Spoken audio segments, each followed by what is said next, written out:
Hi everyone, welcome back to Where Are the Women? Conversations about women in the music industry. Today I want to talk about something that is extremely important for independent artists, creatives, and podcasts. Marketing.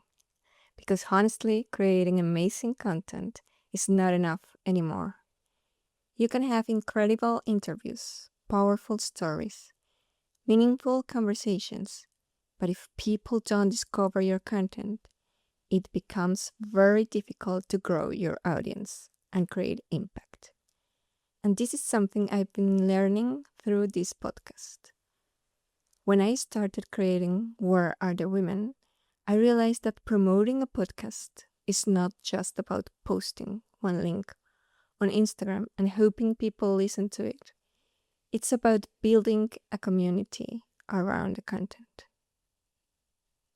And interestingly, a lot of research about podcast marketing talks about this idea of connection and audience engagement.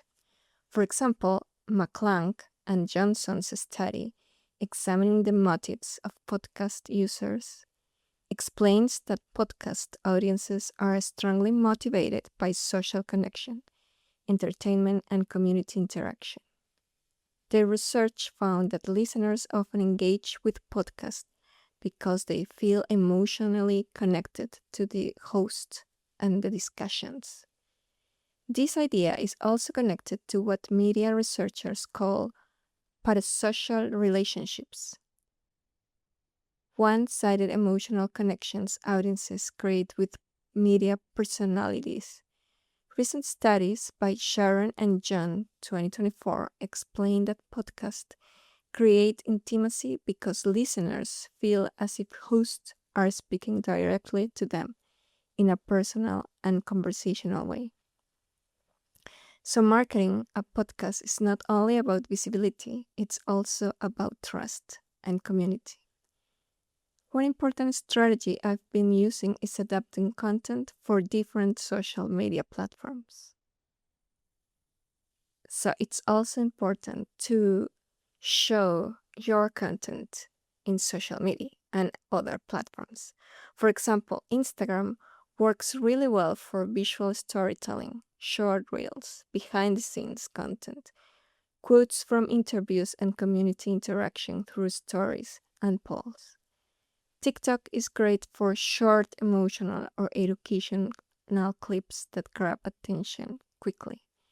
And YouTube is important because it works like a search engine. People search for topics like female DJs, how to grow as a female artist, music business tips. So, using the right titles, hashtags, descriptions, and text can help new audiences discover the podcast organically. That's why keywords and SEO are so important. So, you can ask, for example, platforms like vidIQ or ChatGPT to give you the right keywords according to your topic. For example, using hashtags related to women in music, music business, female producers, or podcast marketing can help increase visibility and reach niche communities interested in these topics. Another strategy that has been effective for this podcast has been WhatsApp. And honestly, I didn't expect that. After checking the statistics and engagement, I realized that sharing episode and clips through WhatsApp groups and direct messages has generated more interactions than some traditional social platforms. And this connects to another important marketing concept, electronic word of mouth. Marketing researchers Mangold and Foltz 2009 in their article Social Media, the new hybrid element of promotion mix, explained that consumers increasingly trust recommendations shared through online communities and social networks more than traditional advertising. So when someone shares your podcast directly in a WhatsApp group, Telegram channel, or private message, it creates a much stronger connection and curiosity. Telegram can also be useful because it allows creators to build communities where followers receive updates, links, exclusive content, and conversation in a more direct way. Another important tool is email marketing. A lot of people think email is old-fashioned, but actually research in digital marketing continues to show that email marketing remains one of the strongest tools for audience retention and engagement. Social media algorithms change constantly, but your email list belongs to you. You can send newsletters, new episode announcements, exclusive insights, behind the scenes reflections, or recommendations related to the podcast topics. And this creates loyalty. Something else that is extremely important in marketing is data and analytics. Sometimes we assume we know what audiences like, but the statistics tell us something completely different. For example, which clips are people watching longer? Which topics generates more comments? Which platforms creates more shares? These insights help creators understand what content is actually resonating with audiences. In this case of this podcast, I discovered that community-based sharing and personal interaction were generating stronger engagement than simply posting promotional graphics. And I think this is especially important when talking about women in the music industry.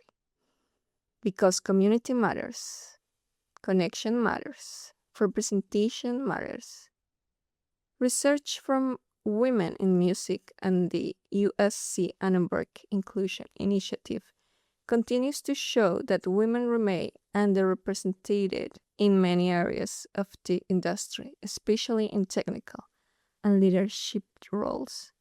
So creating digital spaces where women can share experience, knowledge, and opportunities becomes incredibly valuable. Marketing in this case is not only about promotion, it's also about visibility, about creating conversations, about helping people discover stories they may not usually hear. One of the most important lessons I've learned through this podcast is that growth online is not only about algorithms, it's about authenticity.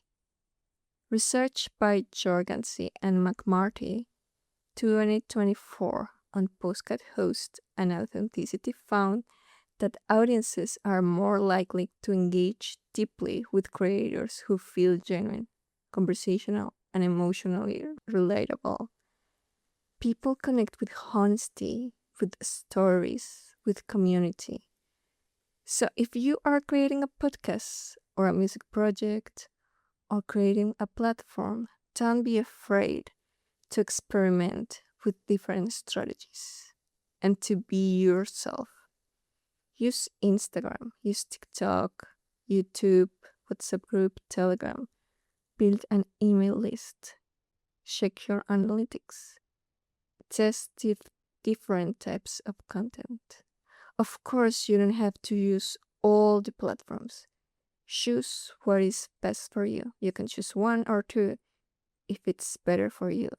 And most importantly, keep creating consistently. You don't have to create all days or 20 times a day. You can just create weekly or monthly. Just be consistent. Because sometimes the strongest growth comes from the communities we build one conversation at a time. Thank you so much for listening. And keep listening. Where are the women? Conversations about women in the music industry.